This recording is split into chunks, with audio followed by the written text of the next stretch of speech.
Now, social media was abuzz yesterday after the High Court ruling that Molemo Jub Jub Maruhanya and his co-accused Temba Shabalala were guilty of culpable homicide and not of murder.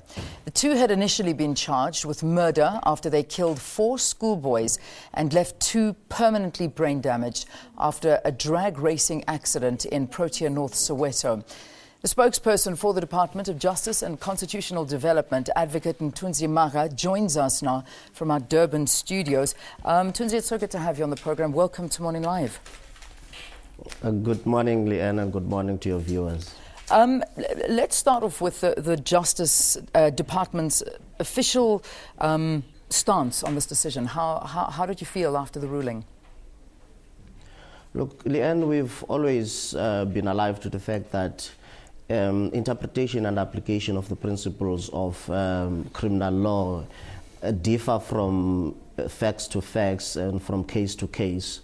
So even this one, that's the view that we're holding, to say justice is not necessarily a situation where a murder main charge would be upheld at a higher court.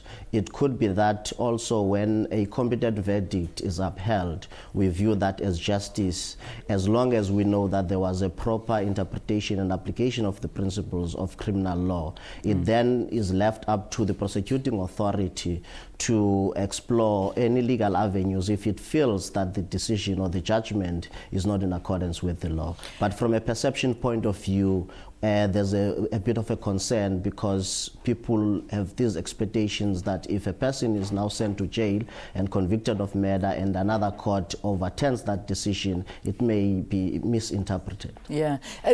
Could you explain to us the legal reasons behind the reduction in the sentence now? The basis of the upholding of the appeal is the fact that the judges were not convinced that the 2 accused mental faculties were such that they could foresee possibility of death resulting from their actions because of the drugs that they had taken. So their mental faculties were such that they were impaired. Okay. So they were reckless in any way. They were reckless. Okay, so let's have a look at the case at hand here. The sentences now have been reduced. Are they backdated to the time when their sentence began? So it was initially 20 years. It's now been brought down to 10. Does that start from the 2 years they've already served? They started serving sentences, if my memory serves me well, on the in 2012, which means that they are 2 years into their sentences. Yeah. And if now it's reduced to 8 years, it means that it's with effect from the first day of their incarceration or the date that they started serving their sentences. Yeah. And they will be eligible for parole once they serve 50% of that sentence, which means if they serve 4 years, they'll be eligible for parole consideration and they may be released depending on whether they meet the requirements for release on parole at that stage. Yeah, which in effect means in 2 years' time they very well may be free men walking the streets and living normal lives. But 4 people have been killed and 2 children are in a permanently brain damaged state because of this accident. And I think this has really got the public worried. You know, as the justice system, does it not worry you that such high-profile cases, like, for instance, the Oscar Pistorius trial and now this, has made people worry about the justice system? Because that's the reaction I'm seeing. The concern, Leanne, is understandable given the fact that there had been an escalating rate of death resulting from motor vehicle accidents, which is why the then National Director of Public Prosecution, Mr. Mthunzi Mhaga, decided that the prosecutors must adopt this aggressive stance, which from an interpretation point of view, the high courts now feel that it does not fit the facts of the case. But if you have a look at the Oscar Pistorius case, the matter is still being considered by the NPA. So some people are of the view and hope that the NPA would explore another legal avenue, which is to appeal the judgment. But I think it's important for us to understand that when we define justice in as far as the proper interpretation and application of the principles of criminal law. And if any party feels hard done by any decision of the court, there is a recourse, which is an appeal. Has the MPA... Unfortunately, that's not how the public sees it. We have to continue to educate them and enlighten them on how the system works, unfortunately. Has the MPA decided to appeal in the Oscar trial? Is it going to happen?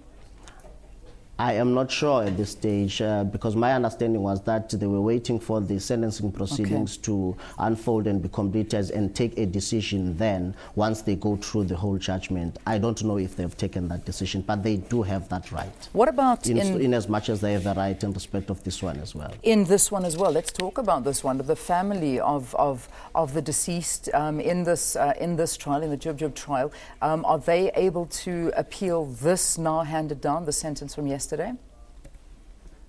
The only avenue they have is to approach the NPA, prosecuting authority on behalf of the state, to move that application. They themselves, as the families of the victims or the deceased, cannot do that because there's no private prosecution.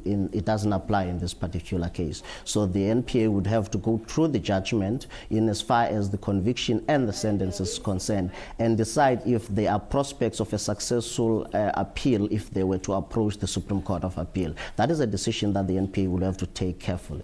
Yeah, it just appears from, particularly when you look at social media, because I think that's one way of getting an idea of how South Africans are feeling at this point. And it just feels like people are literally getting away with murder. And that is a problem. I mean, I know there's a justice system, but it surely must make you feel a bit worried that, South Africans realize, well, I can drink and I can take drugs, drive, kill people, and I'm not going to be found guilty for it. I can shoot through a bathroom door and just say that I didn't know anyone was behind it. But, it's a bit worrying when we've got such a high crime rate as it is. I accept what you say, Leanne, from a perception point of view, because most people that commentate on these social media networks, they are laymen. They are not privy to the legal processes. Yeah. However, it is my hope and expectation that the judiciary, taking into account that now the culpable homicide insofar as motor vehicle resultant deaths seems to be applicable, they would then be aggressive in imposing custodial sentences so as to compensate for the fact that now murders doesn't seem to be the preferred conviction depending on the facts of each case, of course. So I hope and expect that the judiciary will adopt an aggressive stance in ensuring that motorists who conduct themselves in the manner in which Mr. Jub Jub and Tshabalala had done would receive custodial sentences so that we compensate for this. All right, Advocate, thank you very much for talking to us on the program. Advocate Mthunzi Mhaga is the spokesperson for the Department of Justice and Constitutional Development, and as many people saying, I suppose when you look at the justice system, emotions aren't involved, but when you look at social media, emotions are very much involved, and we saw a lot of emotions yesterday after the appeal was upheld in that Jub Jub case.